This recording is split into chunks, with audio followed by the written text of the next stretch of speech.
मटर पुलाव बनाएं और बिरयानी भूल जाएं। आज मैं आपके साथ हर एक टिप और ट्रिक्स शेयर करूंगी जो कि मटर पुलाव बनाने के लिए काम आएंगी आपके लिए। बिस्मिल्लाहिर्रहमानिर्रहीम। अस्सलाम वालेकुम जी, क्या हाल चाल है आपके। उम्मीद करती हूँ आप सब खैरियत से होंगे। अल्हम्दुलिल्लाह मैं भी ठीक हूँ। तो आज मैं आपके साथ बहुत ही मज़े का मटर वाला पुलाव लेके आई हूँ। आपको मैं ऐसी टिप्स बताऊंगी जिसकी मदद से आपको बहुत ही ज़्यादा फ़ायदा होगा और आपके चावल खिले खिले तैयार होंगे। तो चलें जी आज की इस मज़ेदार सी रेसिपी को बनाना शुरू करते हैं। तो मटर पुलाव बनाने के लिए यहाँ पे हमने ले लिया है 1 कप ऑयल और इसे थोड़ा सा गर्म होने देना है। इसके बाद हम इसके अंदर 2 अदद प्याज स्लाइस की सूरत में काट के शामिल कर देंगे और प्याज को हम गोल्डन ब्राउन कर लेंगे। तो जी यहाँ पे आप देख सकते हैं कि प्याज हमारा गोल्डन ब्राउन हो गया। तो इसके अंदर हम 2 टेबलस्पून लहसुन अदरक का पेस्ट शामिल करेंगे और इसे हम 1 से 2 मिनट के लिए पका लेंगे। अच्छी तरह से आप पकाएं ताकि इसका कच्चापन दूर हो जाए। इसके बाद हमने इसके अंदर शामिल कर देना है 1 अदद टमाटर, 4 से 5 अदद सब्ज़ हरी मिर्चें साबुत। ये शामिल करने के बाद इसे हम 1 से 2 मिनट के लिए पका लेंगे। इसके बाद साथ ही हम इसके अंदर शामिल करेंगे थोड़ा सा पानी और इसे आपने अच्छी तरह से मिक्स कर लेना है। इसके बाद आपने इसके अंदर शामिल करना है नमक। यहाँ पे मैंने 2 प्याली चावल लिए हैं तो 4 नमक के चम्मच शामिल करूँगी। साथ ही साथ 1 टीस्पून सुर्ख मिर्च का पाउडर, 1 ही टीस्पून आपने इसके अंदर हल्दी पाउडर और गरम मसाला मिक्स इसके अंदर शामिल कर देना है। तो ये तमाम मसाला जो शामिल करने के बाद अच्छी तरह से हम इसे मिक्स कर लेंगे और इतना पका लेंगे कि ऑयल अलहदा हो जाए।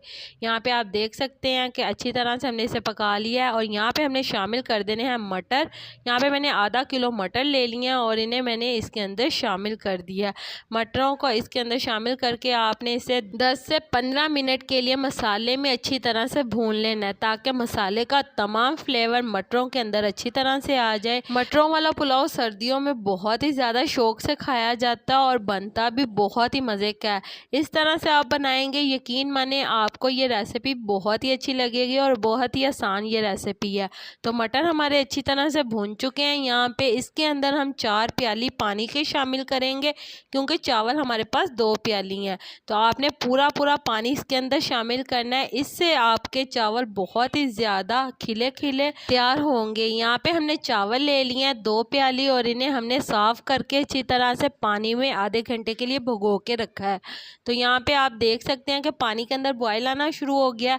तो अब हमने इसके अंदर चावल शामिल कर देने हैं और चावल शामिल करने के बाद हमने इतना पका लेना है कि पानी इसका अच्छी तरह से खुश्क हो जाए।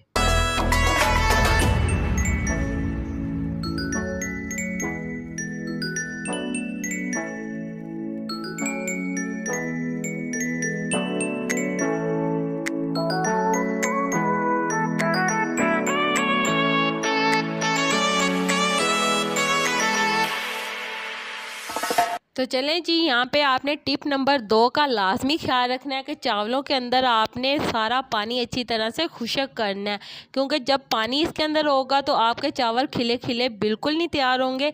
इसलिए आपने पानी अच्छी तरह से इसका खुश्क करना है और फिर ही आपने इसे दम पे लगाना है। तो यहाँ पे हमने इसे 15 से 20 मिनट के लिए दम पे लगाया और आप देख सकते हैं कि हमारे बहुत ही चावल अच्छे और खिले खिले तैयार हुए हैं। बहुत ही मज़े की ये रेसिपी, आपने इसे लाजमी ट्राई करना है। सर्दियों में तो बहुत ही ज़्यादा शौक से खाया जाता है मटर पुलाव। तो चलें जी, हमारी बहुत ही मज़ेदार ये मटर पुलाव की रेसिपी तैयार है। आप इसे रायते के साथ खाएं या फिर सलाद के साथ खाएं, बहुत ही मज़े का लगेगा। तो उम्मीद करती हूँ मेरे प्यारे प्यारे व्यूवर्स को मेरी आज की मज़ेदार सी मटर पुलाव की ये रेसिपी पसंद आई होगी। अगर पसंद आई है तो मेरी वीडियो को लाइक कर दें और अगर आप मेरे चैनल पर नए हैं तो काइंडली मेरे चैनल को सब्सक्राइब कर लें ताकि आने वाली तमाम वीडियो का नोटिफिकेशन आपको बर वक्त मिल सके। अल्लाह ताला आपको बहुत सारी खुशियाँ अता करे, आपके रिज़्क़ में ढेरों ढेर बरकत अता करे, आपको मक्कातुल मुकर्रमा मदीनातुल मुनव्वरा की हाज़िरी नसीब करे। आमीन सुम्मा आमीन। तो इसी के साथ मुझे भी अपनी दुआओं में याद रखिएगा। मिलती हूँ आपसे एक और मज़ेदार रेसिपी के साथ एक और नई वीडियो में। तब तक के लिए मुझे दीजिए इजाज़त। अल्लाह हाफ़िज़।